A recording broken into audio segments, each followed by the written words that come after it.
Y siempre digo, cuando leo el libro de los Hechos, siento vergüenza del cristiano que soy porque veo lo que hacía esa gente con nada, sin recursos, sin luz, sin electricidad, sin agua, sin dinero, sin comida, sin internet, sin redes, sin teléfono, y hacían más que nosotros. Es digno. Y muerte. No solamente que los perseguía, sino que el que lograban agarrar los mataba. Entonces, yo siento vergüenza del cristiano que soy, siendo estado parado aquí hoy en día delante de ustedes, sabiendo que esa gente hacía más que nosotros. Eso de verdad debería llevarnos a reflexión.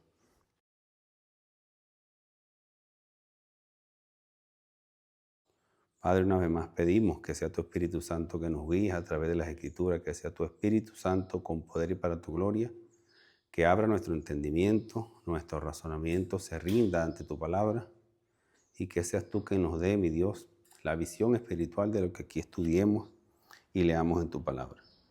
En nombre poderoso de Cristo Jesús. Amén. Buenas tardes, mis queridos hermanos. Dios les bendiga. Dios les guarde nuevamente. Estamos aquí. Continuamos en esta casa de oración estudio bíblico, estudiando la iglesia. Este es el tercer domingo consecutivo que se lo dedicamos a la obra de Cristo en la iglesia, porque la iglesia no es obra nuestra. Eso lo vimos en el primer estudio. Es obra de Cristo Jesús. Hoy continuamos en ese estudio de la iglesia, buscando saber si somos o no somos iglesia, qué es lo que es una iglesia, por qué la iglesia, qué fundó Jesucristo, cuál fue la iglesia que fundó Jesucristo y por cuál iglesia viene Cristo Jesús en su segunda venida. Amén. Efesios 2:20 dice, la iglesia, edificado sobre el fundamento de los apóstoles y profetas, siendo la piedra principal del ángulo Cristo mismo, en quien todo el edificio bien coordinado va creciendo para ser un templo santo en el Señor, en quien vosotros también sois juntamente edificados para morada de Dios en el Espíritu.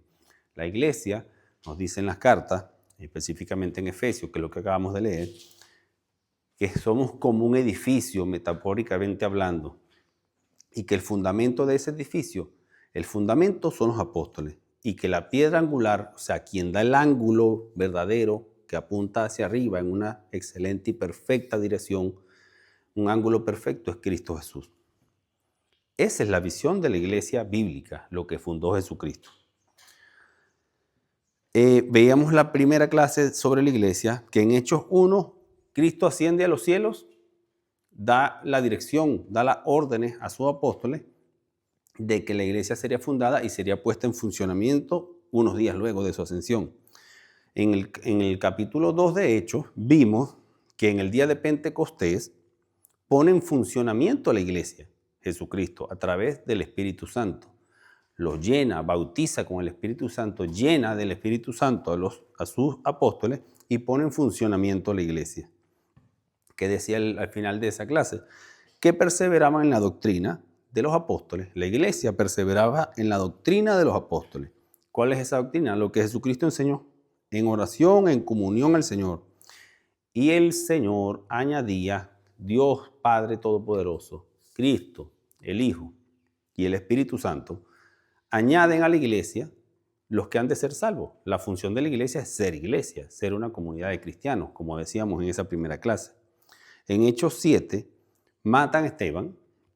En Hechos 8, la iglesia es esparcida por la muerte de Esteban. Ese mismo día hubo una gran persecución, dice al principio del capítulo 8, hubo una gran persecución en contra de la iglesia o por la iglesia. Y esto es específicamente como Jesucristo había dicho en el capítulo 1 de Hechos, que seríamos testigos, que íbamos a ser testigos en Jerusalén, en Samaria, en Judea y hasta lo último de la tierra. Y específicamente en esa secuencia es que la iglesia es esparcida. En Hechos 9, Jesucristo convierte a Saulo, quien conocemos actualmente como Pablo por sus cartas, lo convierte por una aparición que le hace Jesucristo, nuestro Señor Jesucristo, cuando va de camino a Damasco, persiguiendo cristianos. Y veíamos ese día que estábamos estudiando que Jesucristo le dice, ¿por qué me persigues a título personal? Lo que nos lleva a pensar, lo que nos lleva en las Escrituras, lo que nos lleva el Espíritu Santo en comprensión divina, es que somos el cuerpo de Cristo Jesús en la tierra y que debemos ser, más allá de una congregación visible, debemos ser ese cuerpo activo que día a día se va moviendo buscando el pro de lo que Jesucristo enseñaba, que tenemos que ir replicando a las personas que conocemos, que es el mensaje de salvación. En el versículo 31 de ese capítulo 9 dice, entonces la congregación, o sea, la iglesia, recuerda que en la primera clase de la iglesia despejábamos la duda de qué significaba iglesia, si era una denominación, si eran los reformados, si eran los protestantes, si eran los católicos, qué era lo que había formado Jesucristo, dónde lo fundó, qué era iglesia. Vimos que la iglesia hace referencia a congregación. Ese día nuestro hermano Manuel, según los apuntes que él llevaba, sacó de todo lo que íbamos estudiando, sacó una frase, que la congregación son los llamados, son los llamados. La congregación son personas llamadas a ser apartados de lo que Dios, de lo que nos separa de Cristo.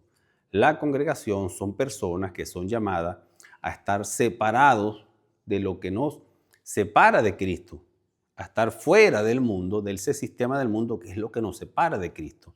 Más profundizando una vez más, sería estar apartados del pecado, de una vida de pecado, que es lo que nos separa de Dios. Eso lo aportó nuestro querido hermano Manuel Álvarez. Ahora, en Hechos 10 y 11, que es donde estuvimos en la segunda clase, que hacíamos referencia a el trigo y la cizaña, Jesucristo nos dejó claro, nos explicó con una parábola de lo que era la vida agrícola, incluso en nuestros tiempos, 2000 años después, cualquier persona que siembre trigo, cualquier ciudad que siembre trigo, cualquier persona que vaya a un sembradío de trigo, va a darse cuenta fácilmente de cuál fue la enseñanza que hizo Jesucristo, que luego de 2000 años está 100% vigente, y nos dijo esto, que el reino de los cielos es como un campo de trigo. El reino de los cielos es como un cuerpo mixto en la tierra. ¿Por qué? Porque hay trigo y hay cizaña. Y en las congregaciones, en las iglesias, lastimosamente, pero cierto, lastimosamente, porque los que creemos en Jesucristo queremos que todo el mundo queremos ser principalmente nosotros cristianos de verdad. Pero bíblicamente sabemos, por palabra de Jesucristo, nuestro Señor Jesucristo, que habrá cizaña dentro del trigo. Eso nos lleva a pensar que tenemos que tener precaución, no de las personas, de nosotros mismos, porque podemos estar copiando e imitando y no podemos ser verdaderos cristianos. Es para nosotros mismos, primeramente. En capítulos 10 y 11, Pedro vive una experiencia. Pedro, recuerde que en el día de Pentecostés fueron abiertas las puertas a ese pueblo que no era judío, a nosotros los gentiles. Antes la salvación era solamente para los judíos. Ahora, el día de Pentecostés, el mismo día cuando se pone en funcionamiento la iglesia, ese mismo día, Jesucristo, por obra y gracia del Espíritu Santo, abre las puertas a los gentiles, que somos nosotros, los no judíos. Pero Pedro se ve aquí en Hechos 10 y 11, capítulos 10 y 11, que Pedro todavía pareciera, según lo que estamos leyendo, que tiene esa como que refrena un poco esa lucha en poder aceptar que los gentiles también son llamados a ser salvos en Cristo Jesús. Entonces vemos que Pedro vive una experiencia que le revela una vez más que Dios no hace excepción de personas. Específicamente en el versículo 44 y 48, versículos 44 y 48 del capítulo 10 dice: mientras aún hablaba Pedro estas palabras, el Espíritu Santo cayó sobre los que habían oído el discurso, y los fieles de la circuncisión que habían venido con Pedro se quedaron atónitos, maravillados de que sobre los gentiles se derramase también el don del Espíritu Santo, porque los oían en hablar en lengua y que magnificaban a Dios. Entonces respondió Pedro: ¿puede acaso alguno impedir el agua para los que no sean bautizados, estos que han recibido el Espíritu Santo también como nosotros? Ya no había ¿por qué cerrarle la puerta? Ya no tendría ninguna persona, ningún apóstol, estamos viendo al apóstol Pedro, decir, hablar, exclamar y pronunciar estas palabras. Ya no puede ninguna persona cerrar la puerta e impedir el acceso a la salvación ni al bautizo a una persona que profese, que exclame con su boca, que crea en su corazón que Jesucristo es el Señor y que Dios lo levantó de los muertos. Este será salvo. Ya no podemos impedirle a nadie. Cuando alguien a veces se levanta en una iglesia, en una congregación y pide ser bautizado, muchas veces queremos ser más Jesucristo que Jesucristo. Entonces, queremos decir, tiene que hacer primero no sé cuántos meses de discipulado. Es una persona que ya está tocada por el Espíritu Santo. Claro, luego de eso tenemos que estar conscientes que una vida de cristiano es una vida de lucha continua contra la carne. Pero ya esa es una cuestión personal. Pero cuando una persona levanta la mano y dice, yo quiero ser bautizado, no hay que oponerse a eso. Ya el Espíritu Santo hizo la obra de la regeneración, podríamos decir. Y esto nos lleva había un versículo que Elías se sabía de memoria, no sé si se lo sabe todavía, Primera de Juan. Juan 1:1. En el principio existía el verbo y el verbo estaba con Dios y el verbo era Dios. Y el verbo dice en el versículo 14, y aquel verbo fue hecho carne y habitó entre nosotros. Y más abajo dice, en el versículo 11, más arriba, dice, a lo suyo vino y los suyos no le recibieron, mas a todos los que le recibieron, a los que creen en él, en su nombre, le dio potestad de ser hechos hijos de Dios. Por eso es que en el versículo que estábamos leyendo en Efesios dice que ahora somos familia real del Dios Altísimo. Somos hijos de Dios por derecho legal en la sangre de Cristo Jesús. Esto es capítulo 10 de Hechos. Estamos viendo el funcionamiento de la iglesia, de la verdadera iglesia que Jesucristo fundó. No fundó una denominación, no fundó una nueva religión, fundó una iglesia, un cuerpo vivo que se mueve. Repito, Jesucristo le dice a Saulo en ese momento, ¿por qué me persigues? Era un cuerpo, una congregación, el cuerpo de Cristo en la tierra que se movía, no estaba estático, quieto en un solo sitio solamente los domingos. El cuerpo de Cristo, la congregación de los que son llamados a estar fuera del mundo, es que se mueve y día a día, más allá de irse adaptando a las nuevas tendencias tecnológicas, de lo cual disfrutamos hoy en día, adaptamos eso al mensaje, no el mensaje a eso. Nos adaptamos al nuevo mover del mundo. Al mover del mundo en cuanto a tecnología, a la rapidez del mensaje, la inmediatez del mensaje. Y siempre digo, cuando leo el libro de los Hechos, siento vergüenza del cristiano que soy porque veo lo que hacía esa gente con nada, sin recursos, sin luz, sin electricidad, sin agua, sin dinero, sin comida, sin internet, sin redes, sin teléfono. Y hacían más que nosotros. Es digno. Y muerte. No solamente que los perseguía, sino que el que lograban agarrar los mataba. Entonces, yo siento vergüenza del cristiano que soy, siendo estado parado aquí hoy en día delante de ustedes, sabiendo que esa gente hacía más que nosotros. Eso de verdad debería llevarnos a reflexión.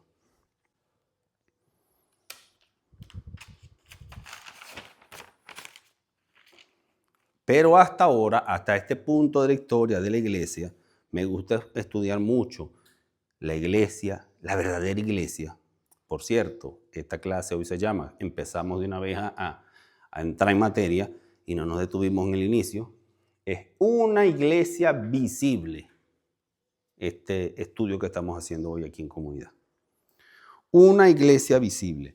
Hasta este momento en la historia de la iglesia son llamados discípulos. No habían cristianos, habían discípulos. Habían apóstoles, habían discípulos, había congregación, personas se reunían, había una asamblea, el cuerpo de Cristo andaba moviéndose, hacía obras, hacía actividad no de cantar, actividad no solamente de repartir comida, hacían vida activa del evangelio, a eso me refiero con actividad. Y hasta esta hora, en la historia de la iglesia que conocemos, se llamaban eran discípulos, no cristianos. Y en el capítulo 11 del libro de los Hechos nos dice esto. Hechos 11, 26 al 30 dice esto. La iglesia en Antioquía. Ahora bien, los que habían sido esparcidos, conectamos con lo que había pasado con Esteban. Ahora bien, y literalmente conectamos porque aquí dice esto. Ahora bien, los que habían sido esparcidos a causa de la persecución que hubo con motivo de lo de Esteban, el asesinato de Esteban, lo que decía Cecilia ahora, antes eran perseguidos, los asesinaban, y la gente cuando los estaban asesinando, dicen, si dices que es mentira en lo que tú crees, seguís vivo, y la gente seguía firme. Yo creo en Jesucristo porque has sido resucitado verdaderamente entre los muertos. Firme, sin vacilar, sin dudar. Morían, claro que morían, pero ¿dónde está Esteban hoy en día? En los cielos, con Jesucristo. Y tenemos certeza de que eso es así porque en el capítulo 7 del libro de los Hechos dice que Esteban, cuando lo estaban matando a pedradas, dice que puso los ojos en el cielo y los cielos se abrieron y estaba el tribunal de Cristo y estaba el de Cristo de pie a la derecha de Dios esperando y recibiendo a Esteban. Es verdad. O sea, la cosa es que es verdad y muchas veces nos tomamos esta cosa como mera... Dios mío santo, perdónanos de verdad. Esto me lleva de verdad a revisarme a mí mismo cada vez que yo leo esto. Muchas veces nos lo tomamos como solamente letra, como una historia bíblica, pero estas son cosas que son reales. Y muchas veces nos aferramos mucho solamente a esta vida, solamente de paso a lo material que vemos en el mundo y que tenemos, y no nos ponemos a pensar en la vida eterna, de verdad.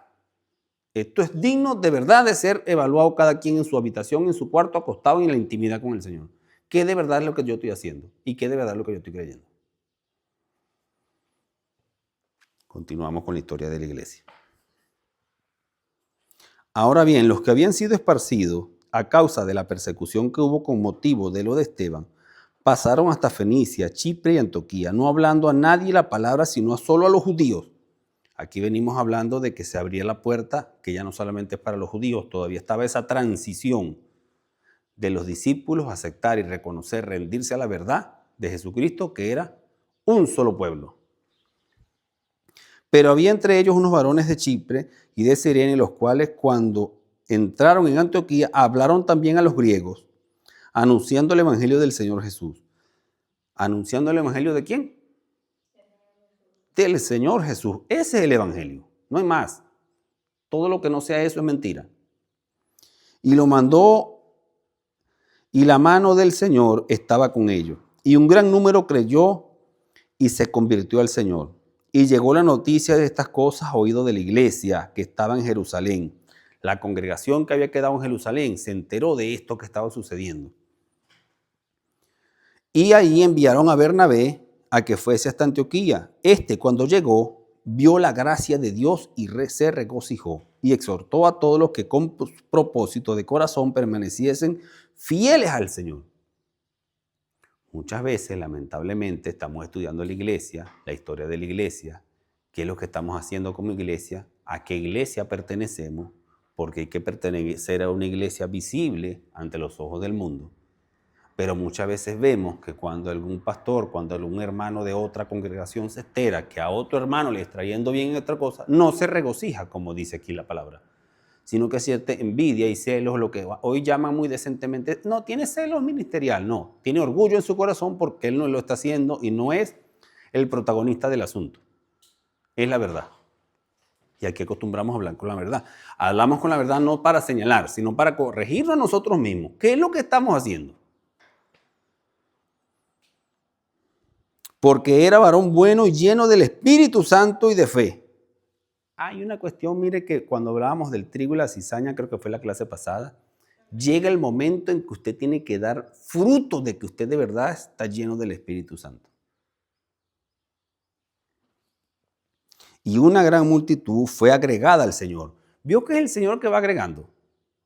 Nos estamos dando cuenta que no es porque obras que hacemos nosotros, voy a hacer la obra, voy a salir tengo que poner una música tal porque es la que está de moda, tengo que pintar los colores tales en las paredes porque eso es lo que va a llamar a la gente. Hay que hacer un mega concierto para atraer a más personas. ¿Vio que no es eso? Bíblicamente eso está demostrado. Lo único que de verdad convierte a un ser humano en su corazón y en su orgullo, se le tritura el orgullo y la altivez, el Espíritu Santo de Dios. La prédica como dijo Elías, la prédica del Evangelio del Señor Jesucristo. Y el Señor va añadiendo a la iglesia los que han de ser salvos. El Señor va agregando, el Señor va agregando. Y muchas veces sabemos, levanto la mano en cualquier momento de la historia de mi vida como cristiano evangélico, que digo yo que soy, no, yo llevé a tantas personas a creer en el Evangelio. Usted no hizo nada. Usted lo que hizo fue obedecer al Señor y si acaso predicamos bien el Evangelio, esa gente vino fue por obra y gracia de Dios, no por obra nuestra. Después fue Bernabé a Tarso para buscar a Saulo. Estamos viendo la historia de la iglesia. ¿Por qué estamos leyendo esto? Porque estamos viendo que anteriormente, hasta este punto de la historia de la iglesia, no éramos llamados cristianos, sino discípulos de Cristo o seguidores, pero cristianos no. Eran apóstoles y discípulos. Vino Bernabé, fue a Tarso para buscar a Saulo y hallándole le trajo a Antioquía y se congregaron allí todo un año con la congregación, con la iglesia que estaba en ese sitio y enseñaron a mucha gente. Y a los discípulos se les llamó cristianos por primera vez en Antioquía. Y no fue, sí, ahí vienen los cristianos, vamos a aplaudirlo. No, era por burla. La persona los que no eran cristianos vieron que los cristianos, los creyentes, los discípulos, los apóstoles, tenían una manera específica de ser. Hablaban diferente, se comunicaban diferente, se vestían diferente, su actitud era diferente. Y se empezaron a burlar. Ah, mira, ya van los cristianos. Ahí por primera vez se le llama a la iglesia o a los que asisten a una congregación cristiano. Por burla. Es como cuando vemos gente de un partido político. Ay, mira, los que están vestidos de rojo son y los que están vestidos de amarillo son. Ah, mira, ellos usan mucho esta palabra, esos son tal cosa. Mire, los otros, ahí van una marcha, esos seguros son tal cosa porque van diciendo no sé qué. Los identifican. Por eso es que si donde estamos nosotros no nos identifican en que somos diferentes al mundo, no estamos haciendo nada. Porque entonces somos uno más del montón. Más allá de identificarnos con un carnet, esta es mi iglesia, no, es que tú te identifiques, que las personas puedan ver en ti que hay algo que es diferente. Esta persona no es como el resto de las personas. Esta persona de verdad está comprometida con su trabajo y que cuando te pregunten, no, porque la Biblia dice que tengo que hacerlo como si fuese para Dios. Eso es ser cristiano de verdad. No andar con una franela rotulada que diga Jesucristo.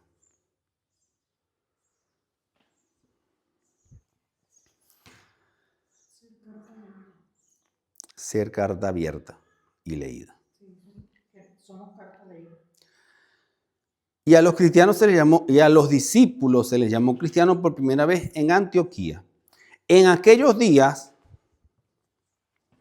unos profetas descendieron de Jerusalén a Antioquía, y levantándose uno de ellos llamado Ágabo, daba a entender por el Espíritu que vendría una gran hambre en toda la tierra habitada, o sea, en todo lo que se conocía, la cual sucedió en tiempos de Claudio. Entonces los discípulos, los cristianos, los discípulos, cada uno conforme a lo que tenía, no a lo que no tenía, cada quien conforme a lo que sí tenía, determinaron enviar socorro a los hermanos que habitaban en Judea, lo cual en efecto hicieron, enviándolo a los ancianos por mano de Bernabé y de Saulo.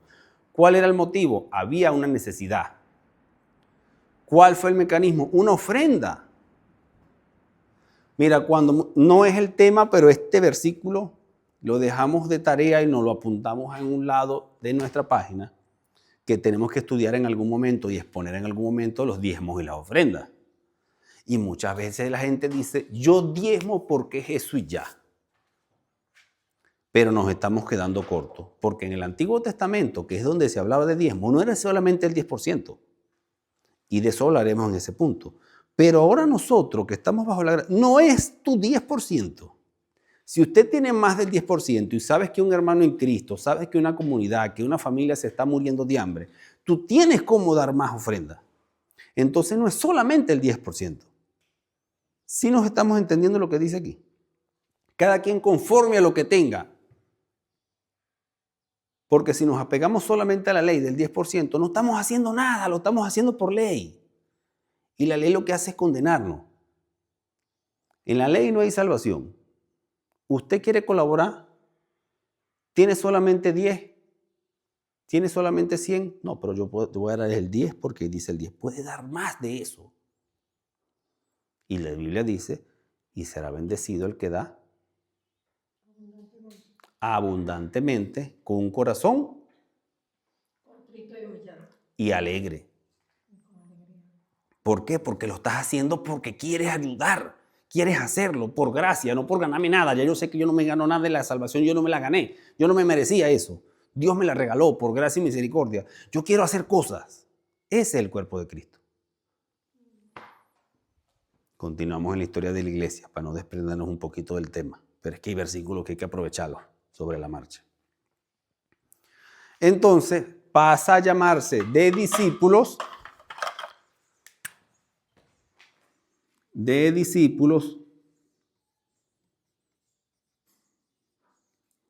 y seguidores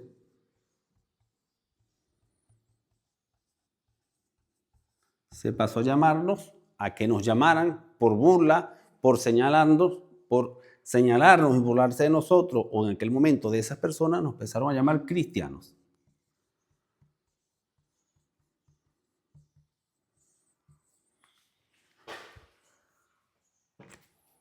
Eso es capítulo 11, versículo 26. Y a los discípulos se les llamó cristianos por primera vez en Antioquía, en esa congregación, en esa región, en esa asamblea, en esa iglesia.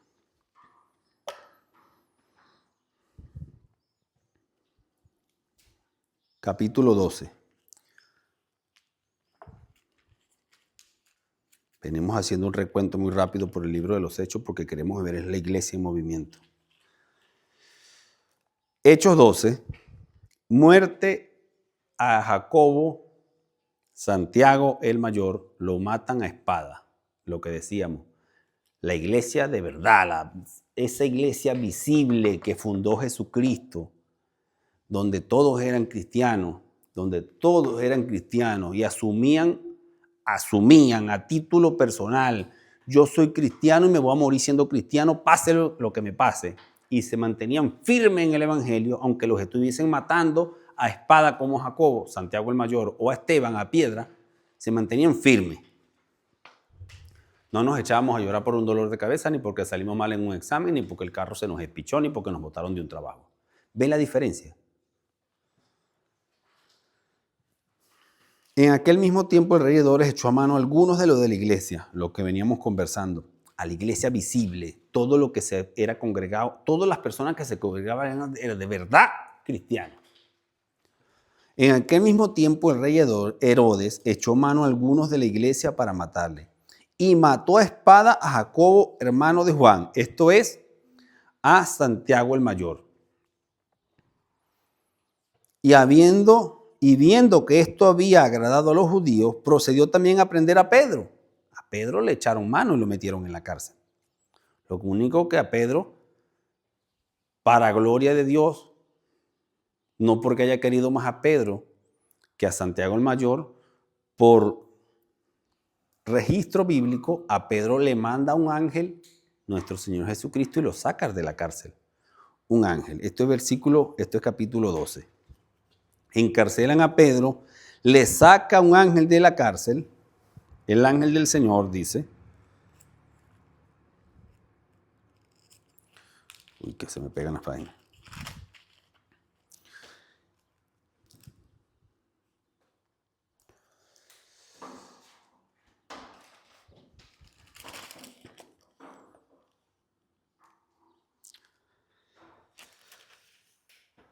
Este es capítulo 12 de Hechos todavía. Cuando llamó Pedro a la puerta, que ya había salido, al escuchar la muchacha la voz de Pedro, empezó a correr y a dar voces porque Pedro había sido liberado. Dice que aun cuando Pedro estaba, versículo 5, así que Pedro estaba custodiado en la cárcel, pero la iglesia, la congregación, hacía sin cesar oración a Dios por Pedro. La oración fue contestada para gloria de Dios, no por la potente oración de la iglesia, sino que simplemente por la soberanía absoluta del Señor le manda un ángel porque había un objetivo en el Espíritu. Había un propósito en la liberación de Pedro, así como había un propósito en la muerte a espada de Santiago el Mayor, que es demostrar que era cristiano, porque Pedro luego fue, digamos que peor, como se murió Pedro. Pero, a pesar de todo eso que estaba pasando, aquí en el Hechos 12 dice, pero la palabra del Señor crecía y se multiplicaba. Ve que siempre es para la gloria de Dios, que no es para beneficios personales. No es para beneficios personales, no es para beneficios terrenales pasajeros. Por eso es que el mal llamado, y que el Señor reprende al diablo, para el mal llamado evangelio de la prosperidad, eso no existe, bíblicamente no existe, y eso lo único que busca es que tu corazón orgulloso y altivo del ser humano se llene en la jactancia de que si en la iglesia no me dan algo próspero, me voy bravo. Y la gente no quiere recibir llamados de atención, la gente no quiere recibir un llamado a la santidad, la gente no quiere recibir un llamado a qué estás haciendo con tu vida, qué estás haciendo con el evangelio, sino que quiero ver cómo soy más próspero en mi negocio. Bíblicamente sabemos lo que le está pasando a los cristianos, los de verdad, de la primera iglesia, a la iglesia del siglo I, pudiésemos decir aquí, a esa iglesia visible, que todo aquel que veían siendo cristiano era porque era cristiano de verdad.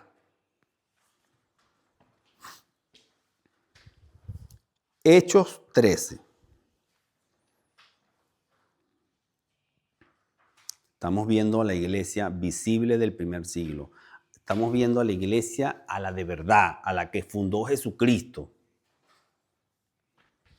Hechos capítulo 13. Había entonces en la iglesia que estaba en Antioquía profetas y maestros. Bernabé, Simón el que se llamaba Niger, Lucio de Cirene, Manaén el que se había criado junto a Herodes el tetrarca y Saulo. Y todos ellos ministrando estos al Señor. Y ayunando dijo el Espíritu Santo, apartarme a Bernabé y a Saulo para la obra a que los llamados, a lo que los he llamado. Entonces, habiendo ayunado y orado, le impusieron las manos y los despidieron. Aquí vamos así a profundizar un poquitito, porque es muy importante saber dónde estamos parados actualmente en la historia de la iglesia. Hechos 13. Hechos capítulo 13. Dice que en la iglesia que estaba en Antioquía, que venimos estudiando de la iglesia, que es una congregación de personas, no una construcción. La congregación, la asamblea, los reunidos, los llamados fuera del mundo, cuando se congregan, la asamblea, la congregación, y textualmente el escrito original dice congregación, dice textualmente asamblea, una asamblea. ¿En qué versículo dice apartarme a Saulo? Eso que acaba de leer. El 2, versículo 2. Capítulo 1, 13, 2. El 13:1 dice, había entonces en la iglesia, en la asamblea, en la congregación,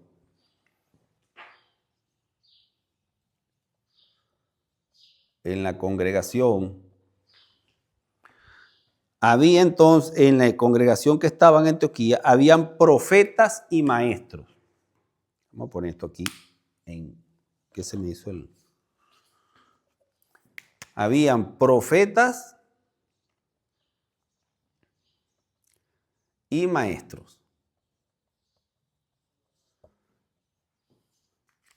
¿No dice Jesucristo que el último profeta fue Juan el Bautista? Entonces, ¿por qué dice que en esa iglesia habían profetas? ¿O porque entonces en las iglesias y diferentes denominaciones hoy en día dicen que hay profetas? Tenemos un profeta en esta iglesia, profetice. Y empieza la persona a decir cosas como leyendo el futuro. En palabras de Jesucristo, el último profeta fue Juan el Bautista. Porque la profecía del libro de Apocalipsis es hecha, esa profecía es dada por Jesucristo mismo, Juan. Profeta. Textualmente dice voceros.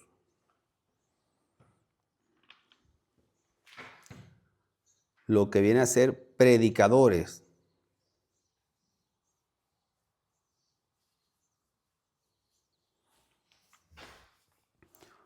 O cuando alguien, lo que yo estoy haciendo en este momento, que estoy parando, estoy de pie ante un grupo de personas, es un orador.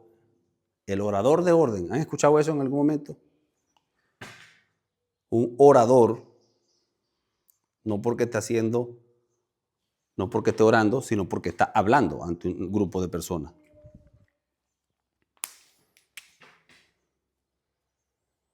El que habla.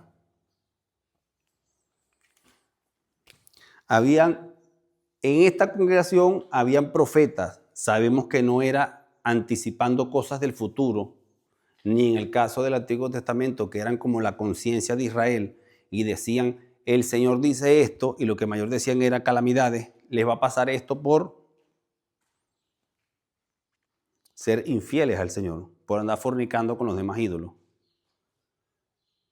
En el Nuevo Testamento esto es un predicador, un vocero, habían profetas o lo que se conoce hoy día como un pastor, la persona que da la palabra, la enseñanza.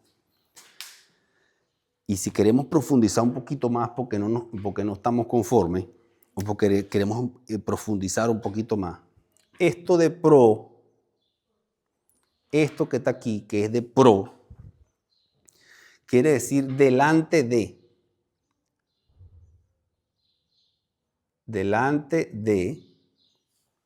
Yo estoy delante de vosotros, estoy delante de ustedes, estoy delante de una congregación.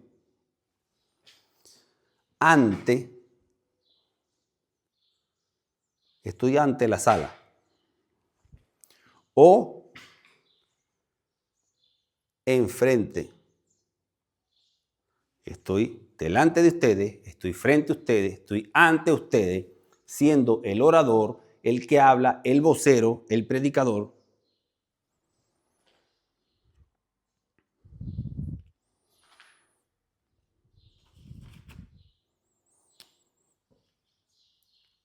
Cuando juntamos estas cosas,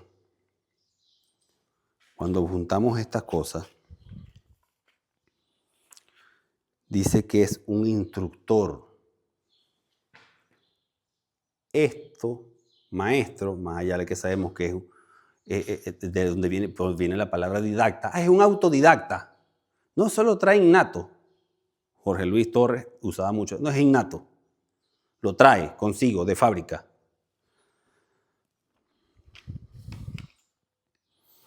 Perdón, quedamos aquí. Esta otra palabra de profetas, esto que vendría siendo fetas, sería, vamos a ponerlo por aquí, mostrar.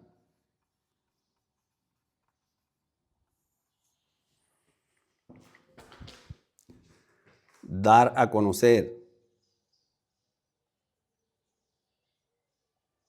O simplemente hablar.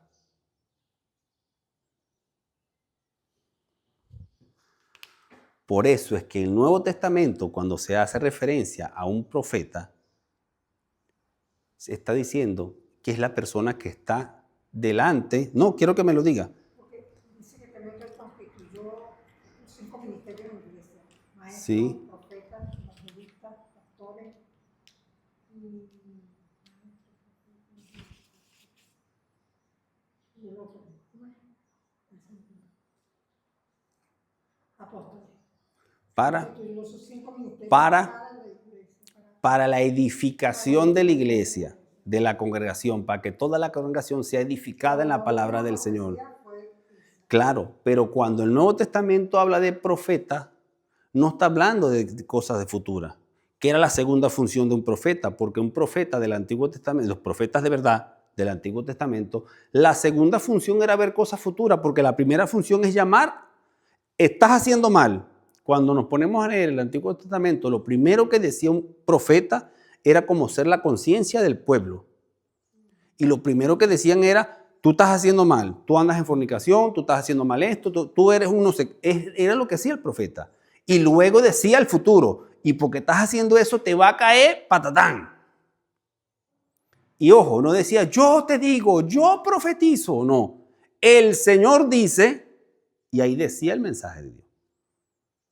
Pero en el Nuevo Testamento, cuando sea, yéndonos al original, estas no son cosas mías. Yo cuando vi esto se me aclararon muchas cosas en la mente. Para Dios gracias. Toda la gloria sea para el Espíritu Santo de Dios. Pero cuando entendí esto, se me aclararon muchas cosas en mi mente. Porque cuando habla que, Hechos 13, versículo 1, y habían entonces en la iglesia que estaba en Antioquía, en esa congregación, habían profetas y maestros. ¿Para qué más profetas si ya profetas no había? Claro, porque un profeta en el Nuevo Testamento es el vocero, la persona que habla. El que está enfrente mostrando algo, el que está delante de algo, dando a conocer algo. Yo estoy delante de ustedes dándole a conocer esta palabra. ¿Sí entiende? Sí se puede visualizar mejor. Y maestro, sabemos lo que es un maestro. Maestro es, o hablándolo en estos términos, es un instructor. Cuando Sonia viene con Elías, que es la maestra o es la instructora de piano, está enseñándole a hacer algo.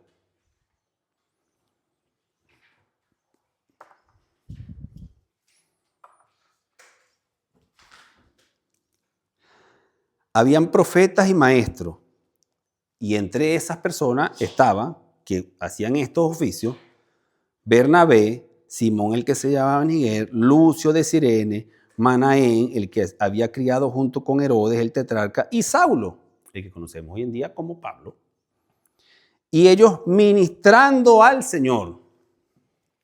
Ministrando, esto es importante.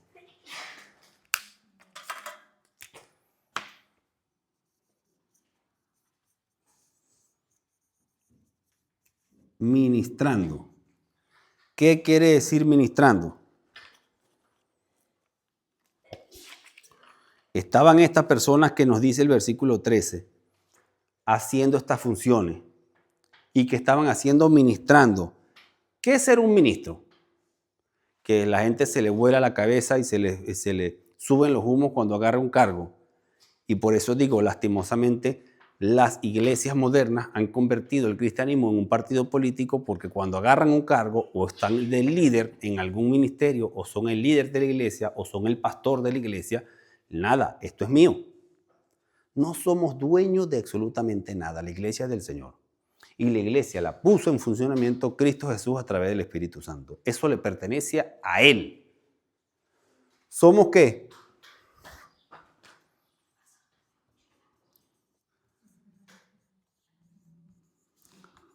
Servidores públicos.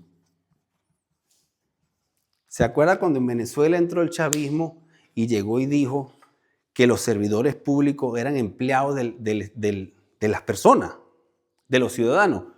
Tú eres un servidor público. Tú que estás en una oficina, tú eres empleado mío porque tú eres un servidor público. ¿Ustedes se acuerdan de eso? Cuando entró la izquierda duro en Venezuela. Entonces la gente abrió los ojos, ¿verdad? ¿Por qué lo tenemos tan alto si él es un servidor público?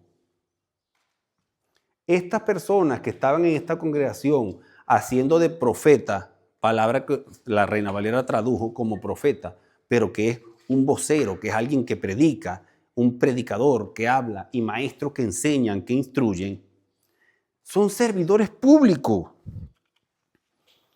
Un servidor público.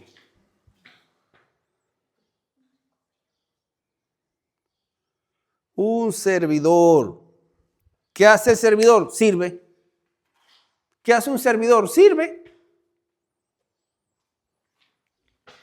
Servicio.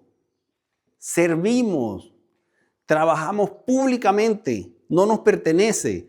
No es un cargo que nos pertenece. No es un puesto que nos pertenece. Estamos ministrando, dice el versículo. Versículo 2 comienza así. Ministrando a el Señor. Servidores públicos, son servidores de el Señor.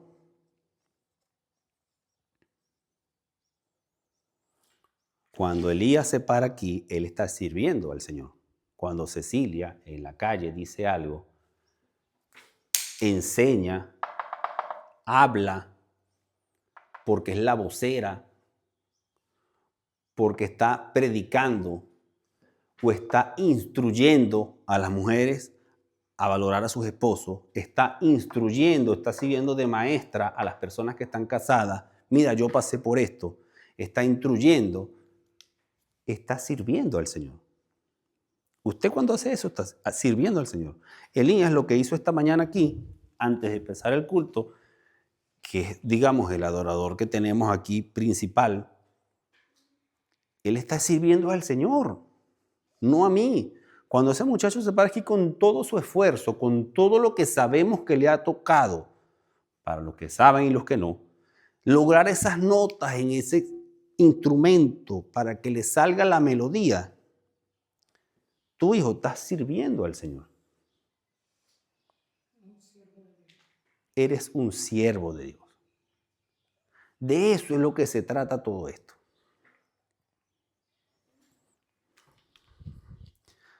Ministrando al Señor.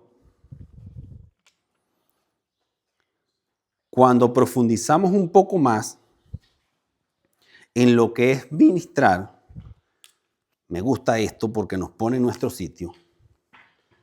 En lo que es ministrar es obedecer. El ministro obedece. Pero además de obedecer,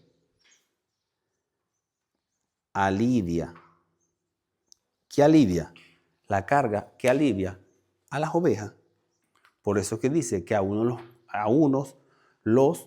te lo cito mejor que yo, a unos los constituyó pastores, profetas, evangelistas, maestros. ¿Por qué? ¿Por qué eso? Porque si aquí hay una congregación, el pastor no puede aliviar y salir corriendo. No es que no pueda, puede hacerlo, pero si la congregación es grande, a cada uno de nosotros nos dio un puesto para servir, para ministrar. A cada quien le dio su puesto de batalla. A cada quien lo puso servidor público de una manera. El que barre, el que limpia, el que toca, el que sale a la calle, el que da la cara, el que distribuye los alimentos. Porque somos un cuerpo. Y todo es necesario. Por eso es que la iglesia es un cuerpo vivo, porque es el cuerpo de Dios. Es el cuerpo de Cristo en la tierra. Lamentablemente, se lleva como si fuera un cargo político. El ministro se siente que es más que va. Porque sí. Pero es un servidor público. Usted es un servidor. Yo lo lamento, mi hermano, pero usted es un servidor igual que yo. Por eso es que hay una parte del Nuevo Testamento cuando dice que fue un apóstol y entró y lo buscaron recibir de rodillas. Epa, yo soy un mero servidor como tú. Levántese de ahí. Pero vemos que hay pastores, lamentablemente, lo digo con dolor, que cuando los empiezan a adular, ellos se quedan callados. Sí, y reciben la adulación.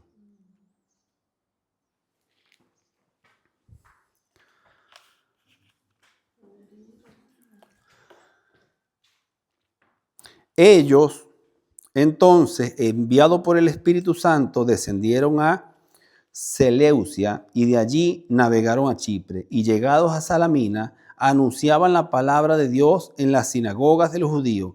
También tenían a Juan de ayudante. Y habiendo atravesado toda la isla hasta Pafos, hallaron a cierto mago, un falso profeta judío. ¿Recuerdan la clase del trigo y la cizaña? Todo tiene conexión. Aquí nada, mira, la Biblia nada deja suelto, así en el aire. Ay, nos provocó poner esa palabra ahí a lo loco. Absolutamente todo se enlaza así, sin forzarlo. hallaron a cierto mago falso profeta judío llamado Bar Jesús, que estaba con el procónsul Sergio Paulo, varón prudente, Sergio Paulo, no el falso, llamón prudente. Llamando a Bernabé y a Saulo, deseaba oír la palabra de Dios. Lo mandó allá, yo quiero ir, yo deseo oír a esa gente, que es el mensaje que traen. Pero les resistía Elimas, el mago. No es que le cambien el nombre, sino que es la traducción del nombre. Y el versículo mismo lo aclara. Pues así se traduce su nombre, procurando apartar de la fe al procónsul, evitando de que el procónsul supiera la verdad. Era un falso profeta judío, pero estaba ahí, este es mío, así como queriendo decir, no, este es mío, no se puede juntar con esa gente. ¿Lo vemos o no lo vemos hoy en día con las denominaciones? Vaya, vamos apuntando, porque estamos hoy en día en lo que es la iglesia visible. Entonces Saulo, que también es Pablo, es como llegó Elías Alberto, o llegó Alberto. Entonces Saulo, que también es Pablo, lleno del Espíritu Santo, fijando los ojos en él, dijo: oh, lleno de todo engaño y de toda maldad, hijo del diablo. ¿Ve cómo eran los cristianos serios? Los cristianos serios. Oh, lleno de todo engaño y de toda maldad, hijo del diablo, enemigo de toda justicia. ¿No cesarás de trastornar los caminos rectos del Señor? Hay personas que les encanta desviar a las personas que de verdad están serias, enfocadas en su culto, en su estudio, desviarlas de la verdad. Hay personas que les encanta eso. Prohibido. No, y más allá de eso hay personas que están dentro de la misma congregación haciendo desviar a la persona del estudio. Si aquel que está feliz viendo su teléfono, usted es feliz viendo su teléfono. Aquel que está feliz viendo es cómo está vestido el otro. Pero no interrumpa al que está consciente. No interrumpa al que de verdad está en lo que está. Ahora pues, he aquí, la mano del Señor está contra ti y serás ciego y no volverás a ver el sol por algún tiempo. E inmediatamente cayeron sobre él oscuridad y tiniebla. Y andando alrededor buscaba a quien le condujese de la mano. Entonces el procónsul, el que estaba interesado en escuchar la palabra, entonces el procónsul, viendo lo que había sucedido, creyó maravillado. ¿De qué? De la doctrina del Señor. Sale esta palabra otra vez aquí, miren. Mis queridos hermanos, sale esta palabra. Doctrina. ¿Recuerdan la clase de la cizaña? Que no es que no le pongamos cuidado a la doctrina. ¿Recuerdan que hemos venido hablando de esta palabra durante muchísimo tiempo? ¿Cuál es la doctrina? ¿Qué doctrina es usted? Hoy en día dicen, ¿qué denominación es usted? ¿Qué doctrinas son en tu iglesia? Doctrina libre. Aquí dice que el procónsul quedó maravillado de la doctrina del Señor. No hay una doctrina libre, es la doctrina del Señor. Es la única doctrina que el Señor le dejó a su iglesia.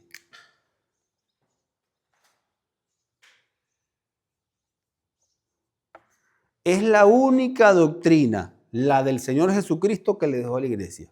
Punto final. El que diga otra cosa, el anexe otra cosa, es idea que tiene en la mente. Pero la única doctrina de la iglesia que fundó Jesucristo es la enseñanza de Jesucristo mismo. Y él mismo formó a sus apóstoles. Él mismo discipuló a sus apóstoles en teoría y en la práctica. Y él dijo, esta es la enseñanza, porque doctrina quiere decir enseñanza. Esta es la enseñanza que se va a aplicar en la iglesia. Esta es la enseñanza, lo que yo le estoy enseñando a ustedes. Esto es lo que ustedes van a enseñar en la congregación. Se acabó. ¿Obra de quién? Del Espíritu Santo. ¿Quién envió el Espíritu Santo? Jesucristo. Por eso es que no es obra nuestra. ¿Para qué? Para desarrollar la iglesia. Recuerda que Jesucristo en el capítulo 14 y 15 dice, les enviaré otro consolador, otro ayudador. Él les enseñó estando en tierra y ese otro ayudador les va a ayudar a enseñar mi enseñanza y a ponerla en práctica cuando yo no esté. ¿Para qué? Para el desarrollo de la iglesia, no para título personal. Yo soy el único que tiene conexión con Dios y Dios a mí me dijo y es como a mí me dijo Dios. Versículo 12. Creyó maravillado. ¿De qué? De la enseñanza de Jesucristo. Fíjate que nos dice de los apóstoles. Lo repito. Entonces el procónsul, viendo lo que había sucedido, mira esto. No dijo, mira lo que hizo Pablo. Creo porque Pablo lo hizo. Él dijo, versículo 12 dice, entonces el procónsul, viendo lo que había sucedido, creyó, maravillado de la doctrina del Señor. ¿Por qué? Porque toda la gloria es del Señor. En la iglesia, lamentablemente nosotros, como cristianos evangélicos que decimos que somos, le queremos robar la gloria a Dios. Y muchas veces decimos que no, que sé quién está en la iglesia por obra mía, o porque yo dije o porque yo hice. Cuando la gente cree algo, que lo ve, que lo vive, que lo palpa, yo sentí algo diferente estando en ese sitio, es por la doctrina del Señor. Es por el Espíritu Santo que vive y mora en cada creyente. Y el Espíritu Santo, el ayudador que Jesucristo envía para poner en funcionamiento la iglesia, para dar marcha a la iglesia en el día de Pentecostés, el Espíritu Santo de Dios no es nuestro. Siempre tenemos la tendencia a salir, hacemos ídolos, pero en nuestra iglesia se hace ídolos más. Este hermano tiene la unción, este hermano es especial. Que no es que no, que no es que no. El error está en que el hermano diga, sí, es mía. Ahí es donde la cosa empieza a chequear. Le da cabida a esas cosas. Entonces, quiere decir que si hay una sola iglesia que Jesucristo fundó, hay una sola iglesia, hay una sola doctrina. ¿Cuál es? La de Jesucristo. Amén. Decimos que este es el tercer domingo. El domingo que viene continuamos con la clase de lo que es la iglesia, porque necesitamos estar claros en qué es lo que somos, en cuál es nuestra doctrina, que siempre lo digo, mi doctrina es la de Jesucristo. Y Jesucristo enseñó lo que le mandó Jehová, Yahvé, el Todopoderoso, Infinito, Santo y Soberano, justo, misericordioso, fiel y bondadoso para con nosotros. Amado Padre de la gloria, bendito y alabado seas hoy siempre, mi Señor. Pido y clamo a ti, mi Dios. Clamamos a ti, poderoso Dios eterno, que nunca nos dejes desviarnos ni a derecha ni a izquierda, mi Dios. Que andemos firmes en tu camino, firmes en el Evangelio. Que de verdad seamos llenos del Espíritu Santo. Que de verdad tu Espíritu Santo nos guíe en cada momento, en cada palabra, mi Dios. Que nos renueve la fuerza día a día, Padre. Que cuide de nosotros. Que todo sea para tu gloria, poderoso Dios eterno. Te pido, amado Dios, llévanos con bien. Cuida a nuestra familia, a nuestros hermanos en Cristo a lo largo de todo el mundo, mi Dios. Fortalécenos en tu palabra, porque tu palabra es verdad. En nombre de Cristo Jesús. Amén.